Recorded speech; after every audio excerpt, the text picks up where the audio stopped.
Shahbaz tank पर, मुनीर मंच पर, हाफिज मसूद मदरसे में। ये पाकिस्तान है, यहाँ बस ऐसे ही चलता है। वाह रे पाकिस्तान, अजब गजब है पाकिस्तान। कोई शर्म नहीं, हार के बाद भी पीएम का फोटोशूट। कोई लाज नहीं, भीख के पैसे से आतंकियों का घर बना रहे। कोई इज्जत नहीं, आतंकियों को सैल्यूट मार रही सेना।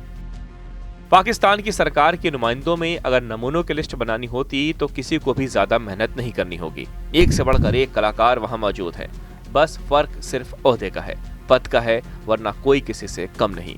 ये साहब हैं पाकिस्तान के वजीर आजम शहबाज शरीफ। ये हैं दरअसल पाकिस्तान के एक्सीडेंटल प्राइम मिनिस्टर, क्योंकि इनके भाई नवाज शरीफ खुद पीएम रह चुके हैं। उन्हें ही पीएम फिर से बनना था, लेकिन वो इतने मामलों में उलझे हुए हैं कि बन ना सके, तो इन भाईजान को बना दिया।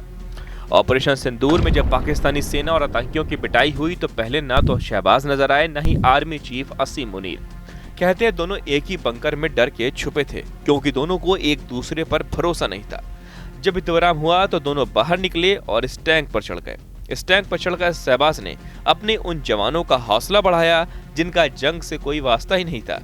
टैंक पर चढ़कर दरअसल शहबाज को पीएम मोदी को जवाब देना था, इसलिए उनकी कॉपी करने के लिए फौजियों के पास तो पहुंच गए, लेकिन समझ नहीं आया कि बोलें तो क्या बोलें, और बोला तो बोला क्या, और जो बोले उससे सब निहाल हो गए। कहने लगे कि कभी वक्त मिला तो इस जंग पर एक किताब लिखूंगा। कमाल के कॉमेडियन है भाईजान। इतने जवान मर गए, इतने ठिकाने उजड़ गए, इतने आतंकी घर में घुसकर भारत ने मार दिए, और ये कह रहे हैं कि किताब लिखेंगे। क्या कोई पीएम इतनी फालतू बात ऐसे मौके पर बोल सकता है? इनके बगल में जो खड़े हैं वो तो और ही महान है। वो उड़ता तीर पकड़ने के लिए जाने जाते हैं। भारत और पाकिस्तान के बीच हिंदू मुस्लिम करवा दिया और फिर अपने 100 आतंकी मरवा दिए। अरबों रुपए का पाकिस्तान को नुकसान करवा दिया असीम मुनीर ने। पर क्या करें, ये पाकिस्तान है, यहाँ तो बस ऐसे ही चलता है।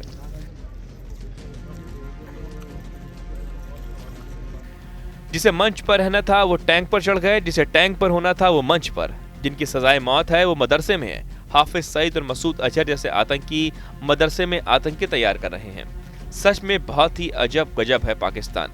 यहाँ आटा, तेल, चीनी, पेट्रोल सबके रेट आसमान पर हैं। इसके बावजूद सरकार और सेना के पैर जमीन पर नहीं हैं।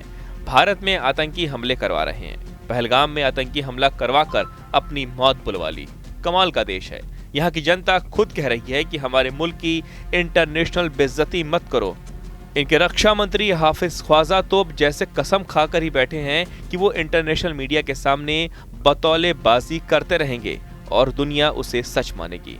उन्होंने वीडियो गेम की क्लिप दिखाकर बोला कि भारत के रफाल को पाकिस्तान ने गिरा दिया। ऐसे ऐसे नमूने किलो के भाव में पाकिस्तान में बैठे हैं जिन्हें छांटने की जरूरत नहीं है। एक के साथ एक फ्री है। कोई शर्म नहीं लोगों को। पाकिस्तान इतनी बुरी तरह हार गया। दुनिया भर का मीडिया गरिया रहा है।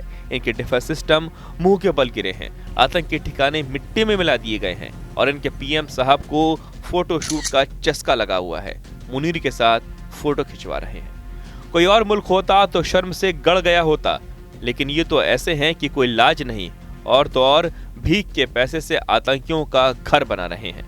मतलब कि गजब ही कर दिया। आईएमएफ से गिड़गड़ा रहे थे देश में पैसे नहीं है, ऊपर से भारत ने हमला कर दिया, वगैरह वगैरह, और जब पैसे मिल गए तो उससे आतंकियों को मुआवजा बांट रहे हैं। पाकिस्तानी पीएम शहबाज शरीफ ने ऐलान किया कि ऑपरेशन सिंदूर में मारे गए लोगों को 1-1 करोड़ रुपए का मुआवजा मिलेगा। ऐसे में मसूद अजहर के परिवार से 14 लोग मर गए तो उन्हें शहबाज सरकार 14 करोड़ रुपए देगी।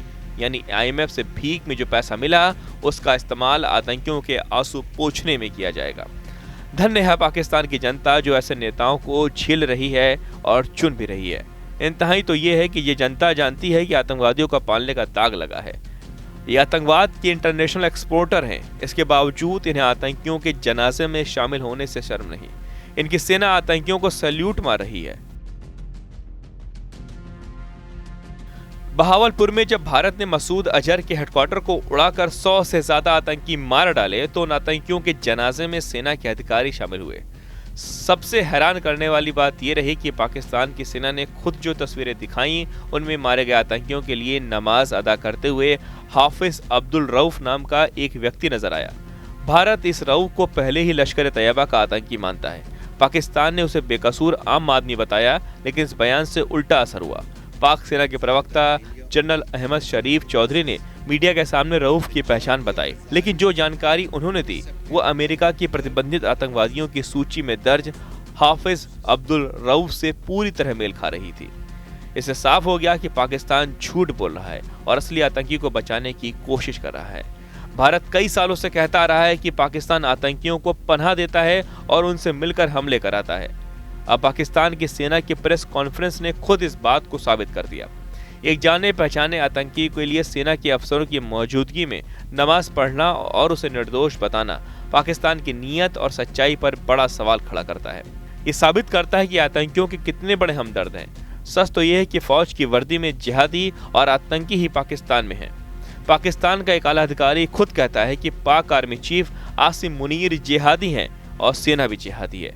वाकई ये सेना जिहादी नहीं बल्कि पाकिस्तान की बर्बादी है।